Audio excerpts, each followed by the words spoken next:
รายการเล็กๆเปลี่ยนโลกในวันนี้เราจะนำท่านมายังโรงแรมเดอะสุโกศลเพื่อเข้าร่วมในการประชุมวิชาการด้านสิ่งแวดล้อมและทรัพยากรธรรมชาติครั้งที่ 1จัดขึ้นโดยคณะสิ่งแวดล้อมและทรัพยากรศาสตร์มหาวิทยาลัยมหิดลด้วยทางคณะเล็งเห็นถึงความสำคัญของการเป็นสื่อทางความรู้และวิชาการให้กับบุคคลทั่วไปทั้งในวงนักวิชาการและประชาชนที่สนใจอีกทั้งยังต้องการให้ทุกฝ่ายเห็นความสำคัญในเรื่องสิ่งแวดล้อมและทรัพยากรธรรมชาติอันเป็นสิ่งที่อยู่ใกล้ตัวเราที่สุด It is no doubt that there's one issue extremely influencing to the profile of this century more dramatically than any other, and that is the urgent and growing threat of a changing climate. Our understanding of climate change has advanced both in the digest science that says these distant threats have moved straightly into the present and into the direction of more frequent extreme weather events that show us exactly what this change may mean for future generations. The most obvious example is climate change, which will be one of our top priority of mankind environmental problems. This is not the only threat.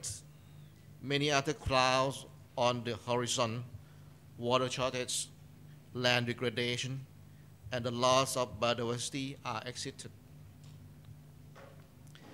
The current pressing issue affected by climate change, which are impacting to the fertility of natural resources and a wide range of ecosystems.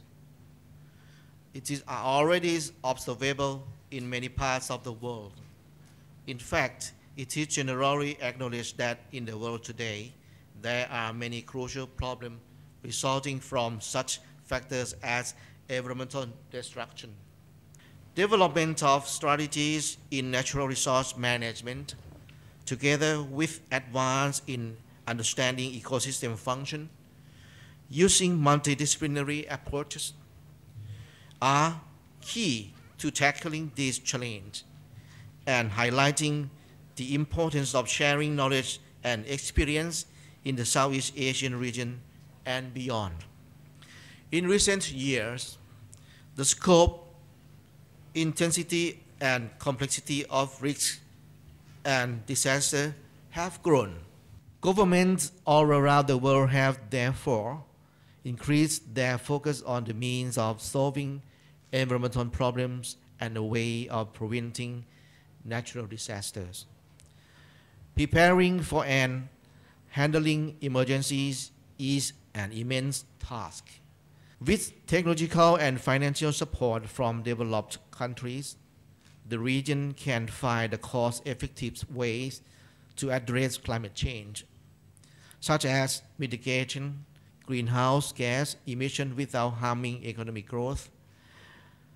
Countries in the region need to focus their action in terms of cleaner technologies, industries, and jobs, rather than focusing on the quantity of growth. Countries need to incorporate quality dimensions to reflect integrated development and the adverse consequence of climate change. This is a new paradigm shift that can support the proactive participation of developing countries in taking action with adequate support from developed countries. Mahidol University, as a leading academic institution in environmental science and natural resource management studies in Southeast Asia for almost 4 decades, is therefore hosting ENRIC 2014 to discuss pertinent issues with a regional focus and to stimulate future collaboration in order to more effectively adapt to our changing world. Climate change has no boundaries. No nation can deal with this one on its own. This is a problem that needs to be addressed by all nations, working together by sharing resources and technologies. This is a shared problem in need of a global solution and above all a multilateral solution. Climate change is not just an environmental issue, it is a development issue which has enormous economic and social consequences.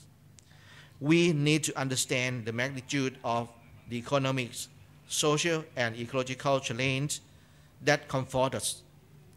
Action to tackle climate change will not be easy and will require tough choices. And today, we are here right now because no nation can meet this global threat alone. Particularly, ASEAN countries have also engaged more allies and partners to prepare for the impact we cannot avoid. หัวข้อหลักของการประชุมเนี่ยนะครับเราตั้งหัวข้อหลักของธีมการประชุมครั้งนี้ว่า Global Climate Change and Sustainability ซึ่งเป็นissue ที่มีความสนใจมีความน่าสนใจในระดับนานาชาติระดับ global จะสังเกตได้ว่าเรื่องของการเปลี่ยนแปลงสภาพภูมิอากาศในปัจจุบันเนี่ยถือว่าเป็นประเด็นหลักหรือเป็นประเด็นใหญ่สำคัญที่มนุษยชาติทั่วโลกเนี่ยให้ความสนใจและตระหนักนะครับอีกส่วนหนึ่งเนี่ยก็คือเรื่องของ sustainability คือความยั่งยืนเราต้องยอมรับครับว่าการพัฒนาในปัจจุบันเนี่ยนะครับหลายๆประเทศก็ประสบปัญหาแล้วก็เห็นภาพแล้วว่าการพัฒนาในมิติของเศรษฐกิจเพียงอย่างเดียวเนี่ยไม่สามารถทำให้ประเทศมีความยั่งยืนได้การมองแต่ภาพของผลิตภัณฑ์มวลรวมหรือ GDP ที่เติบโตขึ้นไม่สามารถตอบการกินดีอยู่ดีหรือคุณภาพชีวิตของประชาชนที่อยู่ภายในประเทศของตนได้เพราะฉะนั้นคำตอบของความยั่งยืนหรือ sustainability ไม่แต่เพียงมองในด้านเศรษฐกิจยังคงต้องมองในเรื่องของสิ่งแวดล้อมทำยังไงจะพัฒนาเศรษฐกิจโดยไม่กระทบต่อสิ่งแวดล้อมเพื่อทำให้คุณภาพชีวิตของประชาชนหรือคนที่อยู่ในประเทศหรืออยู่ในโลกในนี้เนี่ยนะครับมีคุณภาพชีวิตที่ดีขึ้นนั่นก็คือหัวข้อที่มีความสำคัญมากๆทั้งสองหัวข้อที่เรานำเอามาเป็นหัวข้อหลักในการจัดงานครั้งนี้ครับในช่วงแรกเป็นการบรรยายจากวิทยากรรับเชิญกิตติมศักดิ์จากโครงการด้านสิ่งแวดล้อมองค์การสหประชาชาติดร. Stefanos Fotiou บรรยายในการบรรยายพิเศษเรื่อง Asia 2030 Scenario Challenge and Opportunity for Sustainability. Good morning, and I would like to thank very much the Mahidol University for inviting me for this opening speech. I'm very glad when I talk to audience that they have students, and I can see a lot of students in the audience, and that's very, very nice.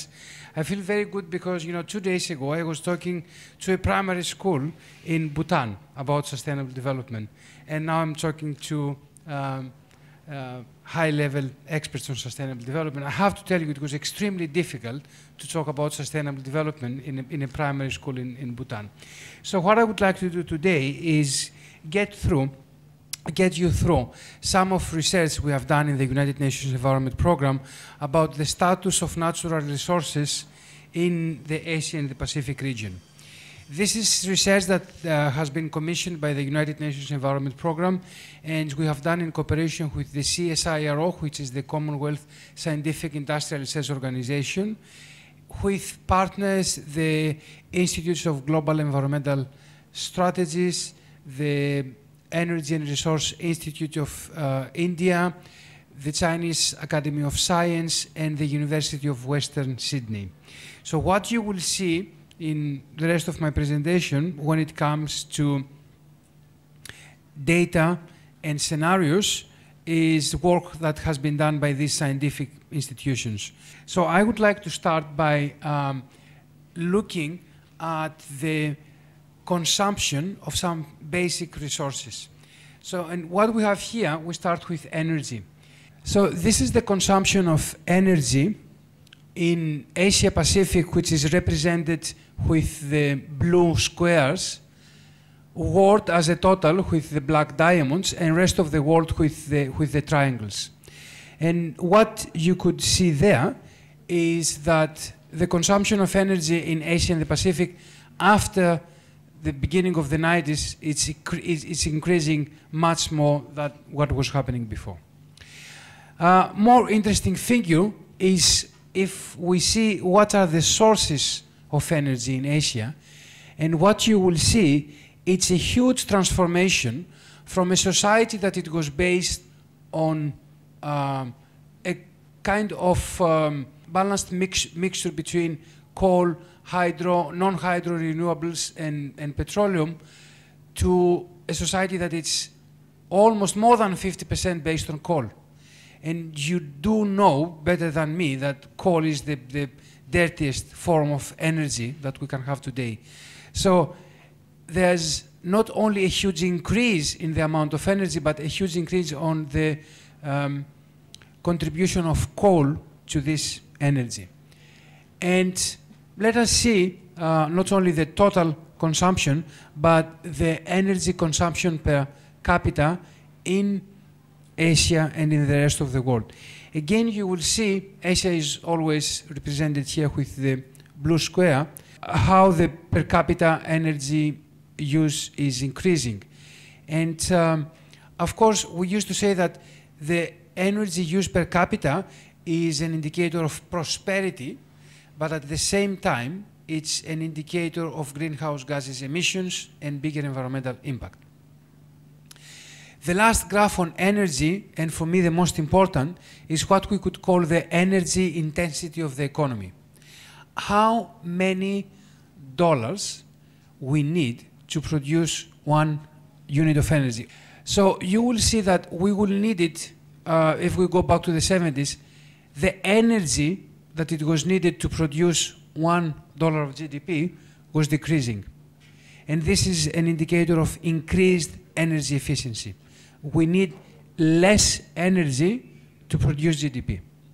This is for me the most alarming fact, because it does show that there is a big problem with wrong technological investments here, or probably non-investments in environmental technology or in cleaner production.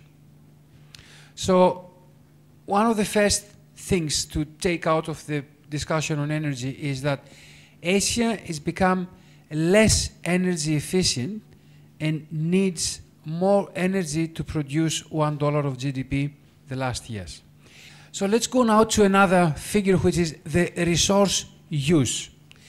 When we talk about resources here, we do have a mixture of biomass, minerals, construction materials.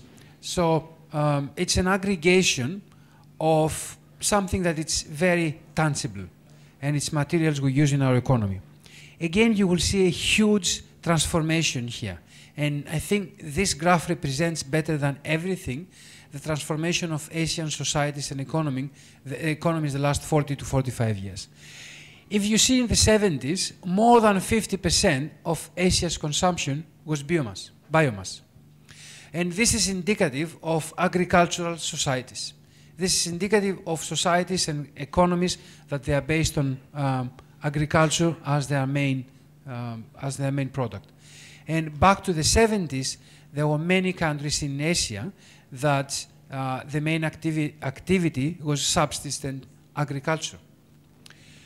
But look at the end of 2005. We do have more than 60% of the consumption of material to be what we say construction minerals. So we had a doubling of the biomass consumption over this time period of 45 years, and a six-fold increase in the use of non-renewable resources. 45 years, a huge increase in the consumption of energy, in the consumption of coal, in a decrease in the energy efficiency of the economy, a six-fold increase in the consumption of non-renewable resources, and you start creating a picture on where Asia is heading when it comes to the resource flows. Let's go to the per capita resource use. They used to say that Asia was the poor region of the world. And maybe that was the case before, until the mid of the 80s, you see that Asia was consuming just 1/3 of the rest of the world as per capita. But today today Asia is consuming as the rest of the world. We do talk about a region that has a lot of poor people and still a lot of poverty, but probably this is a subject of another discussion that signifies the fact that Asia has developed a lot, it has increased the GDP a lot, and at the same time it didn't manage to decrease inequality. So we had a case where there was a huge economic growth, there was a huge increase of the total output of Asia, there was a huge increase on the consumption of resources, as you see here, but still we have a lot of poor people because this development was not distributed, this growth was not distributed equally. And at the end, inequality was increased in Asia as in the rest of the world as well. Just look again some figures, and all this is for Asia. 1990, 10 billion tons of greenhouse gases emissions. In 2005, in 15 years, 60% increase from 10 to 16. It's these figures, are really big and frightening. In Asia, there's a lot of poverty. There are hundreds of millions of people that they do live in poverty. And actually, for these people, we need to increase the material well-being of their life. So these people need to consume more because they do missing consumption for basic needs. They do missing consumption for a healthy and nutritious food. They do miss a lot of consumption for a proper shelter. So on the one side, we need to increase the material standard of many people living in Asia, and on the other side, to make sure that we do keep the integrity of resources and the environment. พักกันสักครู่แล้วเรากลับมาพบกับการบรรยายกันต่อในรายการเล็กๆเปลี่ยนโลกช่วงหน้า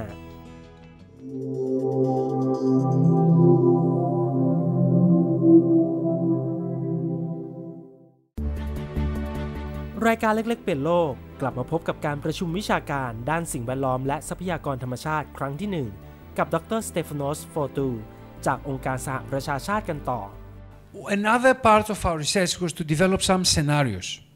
And in the scenarios, there was a very big discussion we had with researchers. We even have an entire 2 days meeting in Bangkok and then another 2 days meeting in Australia just to select the models that we would build up the scenarios. Globally, there's something, it's one of the biggest economic models and the biggest economic assumptions that all institutions are using for forecasts and scenarios. It's a model that it's called the general equilibrium model.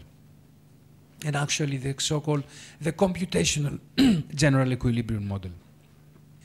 What I want to say is that these scenarios and these studies are not based on a general equilibrium model because the researchers and myself behind the study, we believe that the general equilibrium model is not an adequate model to represent scenarios for sustainable development. So what we have done is that we've bring together 2 different models. The one is what we call a physical flow model that represents flows of resources, energy, material, labor, all resources that we need for our production and consumption system. The other is a monetary flow system that represents the flows of financial resources between firms, banks, and workers. Because, and this is something, this part is what the general equilibrium model ignores completely. Because and this is for the non-economists, the economists that they created the general equilibrium model, they created a model that takes account a lot of variables, but it doesn't take into account money. So the general equilibrium model believes that money is of non-importance to the global economy. Now tell me if this is a realistic assumption.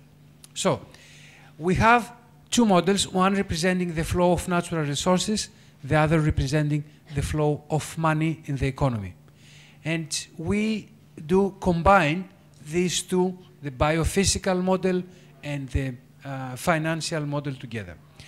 And we had 3 different scenarios that we looked at.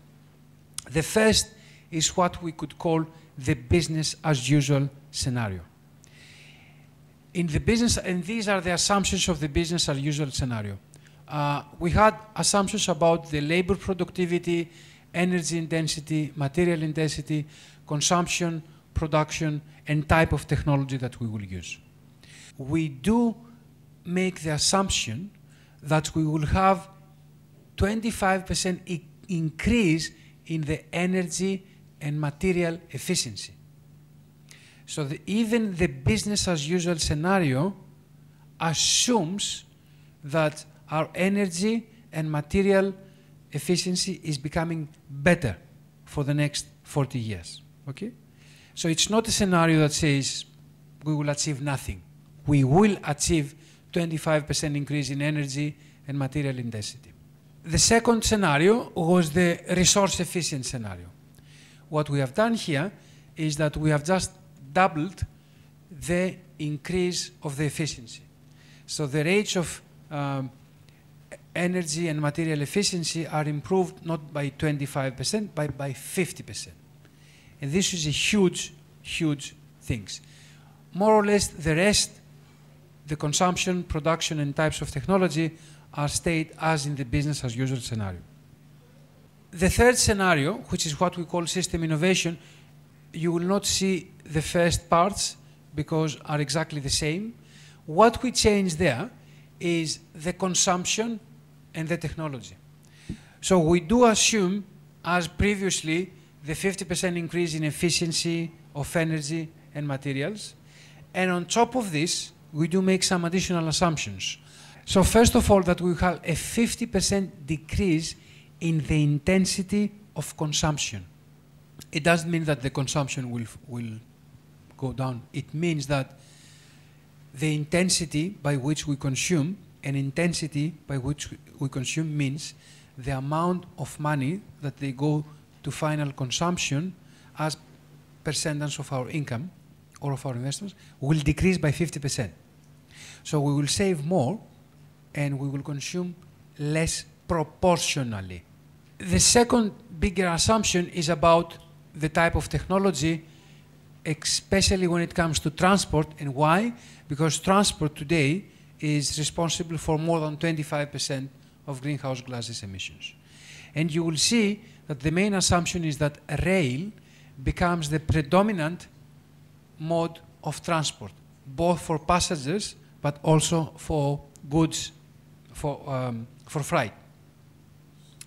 And the third assumption is that in 2050, only 50% of energy will be based on fossil fuels, 5% on nuclear, and then we'll have 30% hydro, 30 biomass, and 20 solar wind.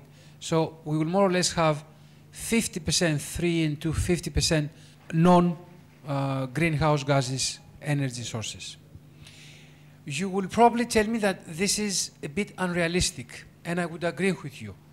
This is not what we could call the realistic scenario. Unfortunately, it's the only scenario that we came out and it was giving some hope for the future. And we don't want to use this scenario to focus on the specific numbers, but we use this scenario in order to propose what we call the system innovation approach, which is going to be my last slide later. So this is what's happening if we take the scenarios, first of all, for the so-called material intensity. You have here the purple, the business as usual scenario, and the yellow, the high efficiency scenario. This represents total of Asia. We do not have the system innovation scenario for the entire Asia because it was impossible to aggregate the country-level data. And we thought that it really doesn't make sense for the system innovation scenario that has so many assumptions on technology to do a model that really represents the entire region. So when it comes to the region and to the material intensity, what we can say is that with the high efficiency scenario, we could win some time. And things could be going better, but still the material intensity will increase. I have here two examples of two countries where we managed, because we studied a total of 22 countries in Asia, and you will see what are the completely different results at the country level. So here is China and here is Australia. The business as usual scenario, the high efficiency for which, look, the very interesting thing. The high efficiency scenario, it's really working very well, could work very well actually, for 15 years in China. And it could really decrease the material intensity of the economy. But what's happening after this, look, it goes again in parallel with the business as usual scenario. This is happening because of the so-called rebound effect and the so-called Jevons paradox. The Jevons paradox says us that once we achieve high rates of efficiency in a resource, we tend to consume more of this resource. So, you know, a very classic example of this so-called Jevons paradox is our cars. 40 years ago, the average consumption of a passenger car was about 15 or 20 liters of gasoline per 100 kilometers. Today, the average consumption has gone below 10 liters per 100 kilometers. But what happened with the overall consumption of gasoline? It went up, of course, because the achievement, the technological achievement, it boosted actually the overall consumption. And this is what's happening many times with the high efficiency scenario. You achieve efficiency, but at the end your resources will really increasing. Two different cases. Australia, it's a country that maybe for 10 years, the high efficiency scenario will not give probably what we were expecting from a better technology. Why? Because there's already good established technology and infrastructure there. So a country like Australia will need to reach another level of efficiency. But once it reaches this level, look how the material intensity of the economy is getting better and better and better and better. So in a country like Australia, it means in a not industrialized country, really the high efficiency scenario, which is technologically very achievable, could improve dramatically the material intensity of the economy. And this is about the energy consumption. Again, you might see there are two scenarios here. This is the business as usual. This is the high efficiency. Again, you see this rebound effect. It's improving until a level that then it's increasing. And the last, this is something that simulates more or less the system innovation scenario. It's not a system innovation scenario. It's a scenario of high efficiency that allows a huge unemployment. If we do allow unemployment to reach very high levels, this could be the situation. So we could have a very big improvement in the energy consumption. But this would be caused actually because people would be unemployed, so they would not have income, so they would not have the capacity to consume. And this is why we have put this as just a theoretical case, but it's not represent something that we do wish to happen. And this will be, might happen, again, I have China and Australia, when it comes to energy and when it comes specifically to oil consumption. You see the business as usual scenario, the high efficiency, the system innovation. The overall message from these scenarios: increased resource efficiency is a necessary but not sufficient condition to achieve sustainable development in Asia. That's the main message here. And this is what something we do in the United Nations Environment Programme is we have a very big focus on what we call sustainable consumption and production that starts from the sustainable resource management and goes back to the waste management. Second thing, we need a variety of policy tools, a mixture of policy tools, including, of course, some economic instruments on top of the voluntary and information instruments. Before I go to the condition 3, I wanted to talk about individual choices because the last slides I will show, it will really depend on choices we'll do as individuals. And one important question here is how we choose, how we make choices as individual consumers. And there are two schools of thought on how we choose, two scientific schools of thought. The one is what we call classical consumption theory. Actually, it's based on neoclassical economics. So it says to us that we are rational people, that we seek to maximize our utility. So it says to us, when you go to a supermarket, when you go to a shopping mall, you think that you have a specific amount of money in your pocket, and you say, okay, I have 3,000 baht here. And you have the ability to spend all this 3,000 baht. So the neoclassical consumption theory says us that you will start to calculating what is the portfolio, what is the basket of goods that you can buy to maximize your utility. And this is quite, actually, I'm sorry, I'll use a word that's not very politically correct. It's an insane theory. Scientists have found that if we are operating this way, every time that we go to supermarkets, we would need to think for about 20 months before we take a decision. Even if we had a calculator to make all the calculations, or, okay, am I going to buy this brand of rice or the other brand of rice? Am I going to buy this water or the other? There's another very interesting theory which says, look, we're irrational creatures. What we want to do is to look for social status after consumption. So they say to us that you will buy this phone or the other phone because you believe that the moment you bring this phone outside, you scream about your social status. And you know, this is obvious on the way that a lot of goods and products are advertised today. Let's think, what's the best way to advertise a mobile phone? The best way to advertise a mobile phone is put it in the hands of Brad Pitt or Angelina Jolie. Yes, because then everybody will go crazy, will say, yes, I want this phone because it makes me feel closer to them. So this alternative theory of consumption tells us that we as people tempt to mimic what we perceive as more respected actors of our society. And it also says that consumption is a symbolic act. It says, I consume, therefore I am.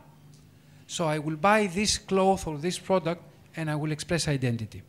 So we have an opportunity to make sustainability as a mainstream identity of consumers' choices, and we need to do this by altering consumer behavior on the basis of the marketing of sustainable products and social marketing, and of course of education. We need what we call systems innovation approach that could focus in 4 areas. The first is the one I talked to you about. It's the changes on the consumption and the lifestyles. The second is huge technological improvements.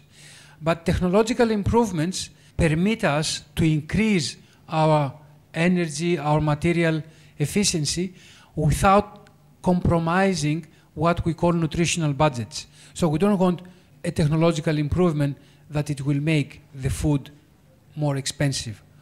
We need investments in infrastructure, on sustainable infrastructure, and of course on skills, on institutions. And on top, we need to strengthen our fiscal and financial instruments. And here is a case that we need to make there's need to be a lot of political discussion on specific taxes, fees, and an entire restructuring of the financial system. Why people should be concerned about the themes of this forum? They should be concerned because the themes of this forum have to do with their well-being, their prosperity, their health, and their future. So the issues of this forum are not only some very high-level scientific issues, but they are ones that that our daily life depends. We have big impacts from climate change and environmental degradation. This will affect a lot of sectors of the economy, like agriculture, like food, and it will also affect our health and our prosperity. So this is why this is something very important for the people. Global climate change has already affected a lot this part of the world, this region, Southeast Asia, because we can see the increase of natural disasters because of the change of the weather. Heavy rains, or on the other hand, a lot of heavy droughts. So we have seen a lot of disasters even in Thailand. I think 3 years ago when we had the very big floods, we have seen a lot of disasters in the Philippines, in Indonesia. So all of these are impacts of the climate change. And also this has a direct impact on the livelihood of the people, on their income, on their ability to get out of poverty. And unfortunately, the impacts of climate change are more severe for the poor. So it is the poor people that they cannot be protected against climate change. I don't know the figures, how much deforestation we have, but certainly there is a big change in forests, and also there's a big threat, and there's a big change in coral reefs, which are also facing the impacts of climate change. I think we need to take many decisions, both as individuals, as individual citizens, but also as society and as governments. The most important decision is how we deal with our consumption, how much consumption more is needed by every one of us. The second is what kind of products we buy. Can we shift to buy organic and ecological products? And I think this is what we can do as individuals. Then there's a huge responsibility for the governments to award good behaviors, so to give incentives to people and to industries that they do reduce environmental pollution, and on the other hand to enforce the law and punish the ones that they do not follow the law and they do cause a big of environmental harm. Last but not least, there's a huge responsibility for the industry. The industry should think out of the box. They should think in terms of eco-innovation. They should understand that they have a huge responsibility for all the products and services that they give out to the citizens. So the responsibility of a company does not end the moment that a citizen is buying a product. It continues a lot after this, and it's also coming before the product. So I think citizens, governments, and businesses all together have great responsibility. I do believe that the business sector has a huge responsibility and also has a huge opportunity to make things better when it comes to climate change and environmental degradation. ในช่วงหน้าอย่าพลาดชมอีกหนึ่งการบรรยายที่น่าสนใจเกี่ยวกับโลกของเราต่อได้ในรายการเล็กๆเปลี่ยนโลก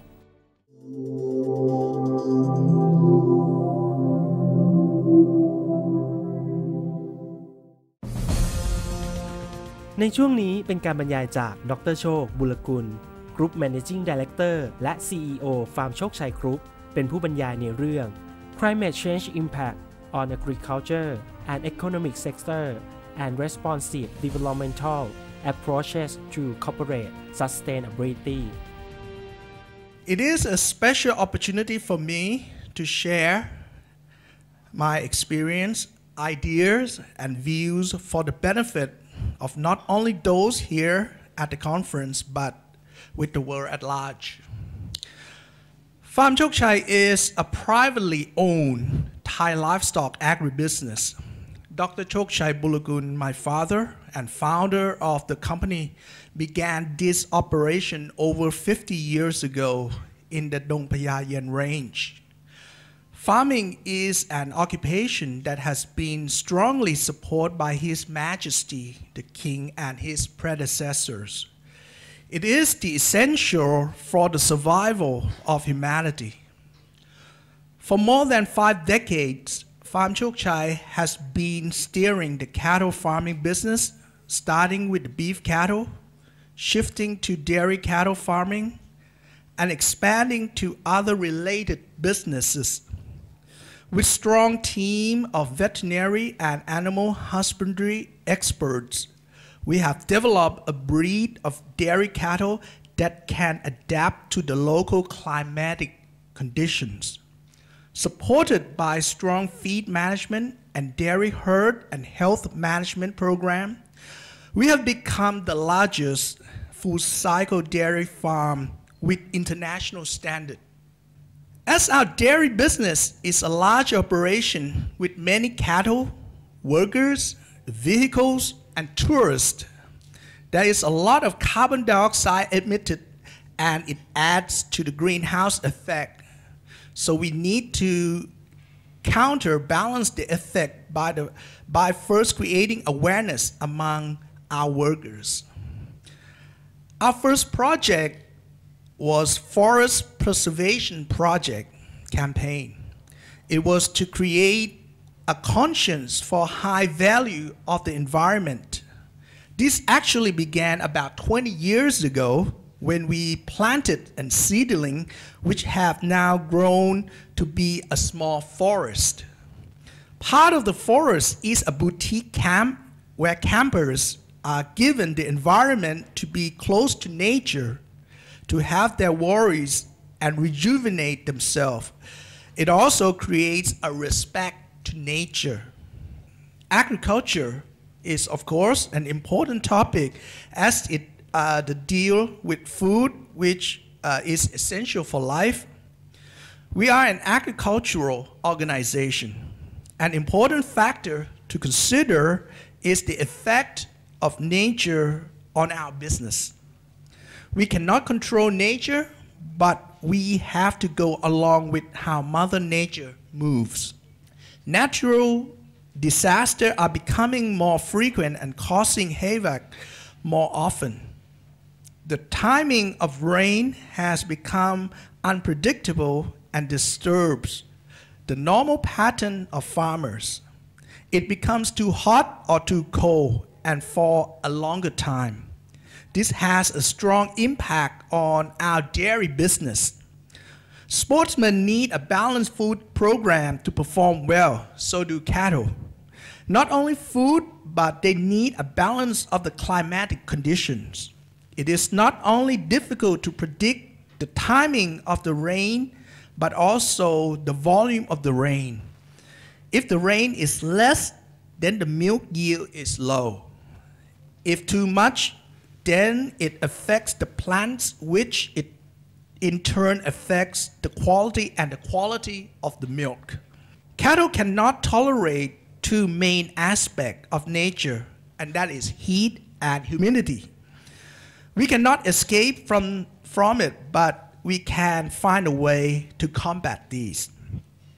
Next is the issue of the CSR, which became necessary because of the greenhouse effect. But sadly, most institutions have CSR only as an image rather than an actual steady program or genuine projects. Executive gives large donation, have pictures taken for display to the public, but very little concrete projects are executed.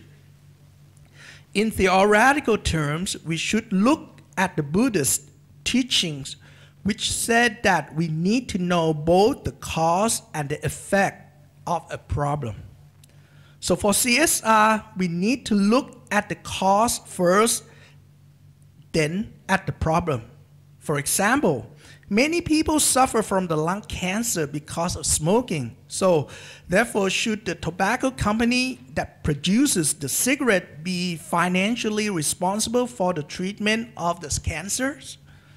Farm Chok Chai support the law of taxing those institutions that cause severe environmental damage.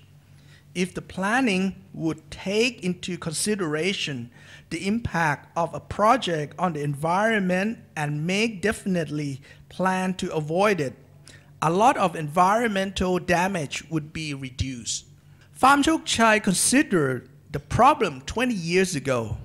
As we are a very large dairy operation, we could be one of the culprits of the global warming. However, we made a study of all the factors that we part of the emission of the gases that polluted the environment. After calculating, we considered the number of trees that need to be planted to combat the effect. Then we began planting trees. This much before ideas like Think Earth came about. Our project was the Forest Preservation Project, and we have been planting trees continuously. The project started in 1992, and we have forested over 520 acres of land. That is enough to absorb the carbon dioxide in the air on our farm area. For your information, we have 1,955,000 kilograms of carbon emitted into the air on our campus. But we are not worried, as our carbon credit show we have much more oxygen than carbon dioxide.